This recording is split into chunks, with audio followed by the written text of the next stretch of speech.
Hey everybody, welcome back again to the channel. Doing a little something today that I had zero intentions of doing. Our hot water tank has decided to peace out on us. RIP old friend, you've been good. Unfortunately the tank is only 7 years old, so it really shouldn't have died at this point. But it was a builder basic, you know, 6 years guaranteed tank. And it made it just past that, time frame where they say it's good for, and it kicked the bucket. It's a 40-gallon tank. We run into situations with the girls and us showering and dishes and laundry that sometimes there's just not a lot of hot water left for whoever's last. So we're going to upgrade it to a 50-gallon tank. Anyways, the new tank was only 530 bucks. So, 330 more dollars to fix a builder basic tank versus just replacing it. Not what we wanted to spend the money on right now. I did cheat a little bit today. I bought idiot fittings. What's an idiot fitting, you ask? It's just a push fitting. I do know how to solder. I just don't have the patience for it today. So we're going to get going with this. The first thing we're going to need to do is we're going to need to hook up a garden hose here to the drain, run that outside, and then get the gas shut off. All right, everybody. Everyone's gas shut off valve is going to be a little bit different. Mine is up here, tucked in real tight to these metal studs. I bought this house off of a real interior design wizard, and I've basically been cleaning up his messes since 2012, so we're just going to continue that trend today. So to disconnect it, the biggest issue you're going to have is making sure your gas is shut off properly. You're going to get a good decent smell of gas when you cut that line. Even if you try to burn that pilot light off, there's still going to be some trapped in the line. It's still going to smell a little bit. So just go ahead, cut your fittings.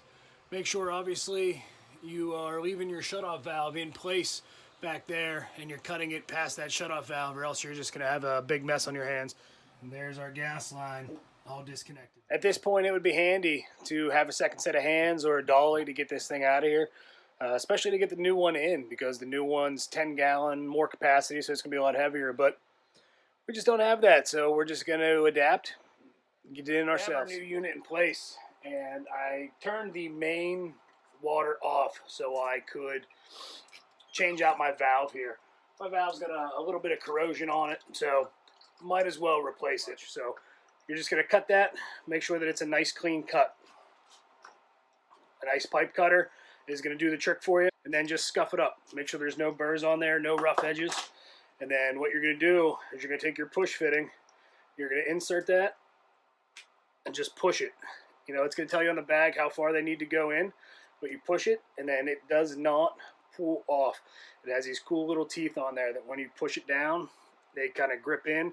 There's a rubber gasket in there and everything, so it's like a compression fitting, but without having to tighten the nuts. Works pretty cool. Never had major problems with it.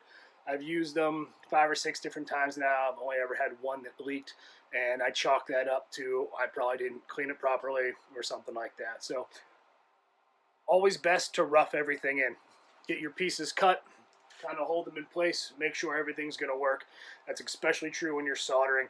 A little harder to rough things in when you're pushing them together, but you're just going to kind of want to make sure everything lines up before you push it all together. You can take these apart. They do hit you for another couple bucks for this little piece of orange plastic that you can slide around the tube and then slide it back onto your fitting and pull it off. I don't like to remove them and then have to reuse them because I just feel that it's not going to make as great of a seal. So to make your connections on top of your water tank, obviously don't forget which one your hot and your cold are. But they are red and blue on this, which is pretty handy. So what I've done, as I told you, I'm doing the most cheater way possible. So you can't cheat too much going on top of the tank. You got to thread them no matter what. But they do sell braided lines that are threaded on the one side to a push fitting on the other. So one thing you're going to make sure you use is either your Teflon tape, or you can use a pipe thread sealant. I'm partial to Teflon tape when I'm doing them for plumbing. I'm partial to using the thread sealant or a pipe dope when I'm doing the gas fitting. So I'm going to use the Teflon on here. Best thing for the Teflon is you're going to wrap that on there the opposite way of how you're going to thread the fitting on. Because if you spin it the same way as your fitting, when you go to start screwing the fitting on, you could just have the Teflon start peeling off. So all you're going to need to do is you're going to hand tight these as much as you can, and then just a crescent wrench. You want them to be snug and tight, but you don't want to do them too tight that you end up breaking the rubber seal that's on the inside. You can see as you're tightening these things down, there's just a nice rubber gasket in there. You're tightening that down, that's going to sit right on top of here and make a nice seal. So once you get into here, this is where your dry fit is going to come in really handy. This one is going to push on just fine because that pipe's going to sit up a little bit. This one here, not 100% sure. I had some pinning up top here that I wanted to cut out since I was doing all this. So that's going to fit like this and come down. And look at that.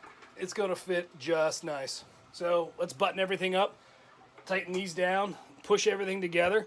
And then at that point, we can fill it with water. Make sure that our water's not leaking. Hey guys, for your gas fittings, you're gonna have obviously your female ends and your male ends.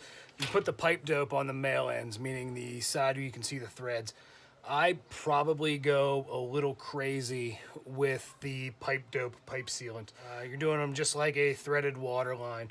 You're putting them in here, hand tightening them down as best you can. I admittedly, even for myself, put way too much on there and it just got everywhere. And then you just purely just tighten it down. Again, like with the water lines, you want it to be snug, but you don't need to Hercules or He-Man that thing in there and risk breaking anything. So just give it a good snug like that. I always use a little flux brush. Just come behind and just clean that up a little bit. It's a thread sealant, and then, you know, I put it on so damn thick that it's almost like a barrier.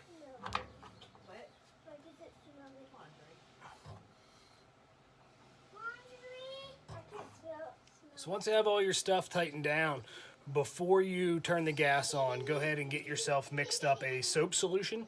You can buy pre-mixed stuff in the store, but I just use a little bit of dish soap and water to spray on there. That way when you turn your gas on, you're going to be seeing and looking for the soap to bubble it all, and that's going to tell you that you have a gas leak. All right, so there you see, we have our pilot light and burner on for the first time. All right, guys, there we have it. Our hot water tank is in. We got the trim piece put in. I've checked for leaks here, I don't know, 3 or 4 times now. I don't smell anything. I don't see any bubbles. I think we're good. All dry up here as far as water leaks go. If you're anything like me, you're going to come downstairs and check on this thing 3 or 4, maybe 5 times, and then rate again first thing in the morning. So everything looks good. Definitely was not expecting to spend almost $700 today. Now, that seems really expensive to me, but I bet in the grand scheme of things, it's not that bad considering I jumped up to a 50-gallon, 9-year water heater as opposed to the last time I did it, getting a 6-year, 40-gallon builder special. And I definitely cost myself some extra money by not wanting to solder. Anyways, thank you guys for watching this. If you like them, keep watching them. If you hate them, let me know you hate them. And subscribe on the YouTube. It keeps creeping up there. I'm really surprised that that many people actually wanted to watch these, let alone actually subscribe to it. So that's pretty cool. As long as you guys keep watching and keep subscribing, then I'll keep doing them until one day we all get sick of each other and I stop doing them. But thanks for watching, guys. We'll see you next time.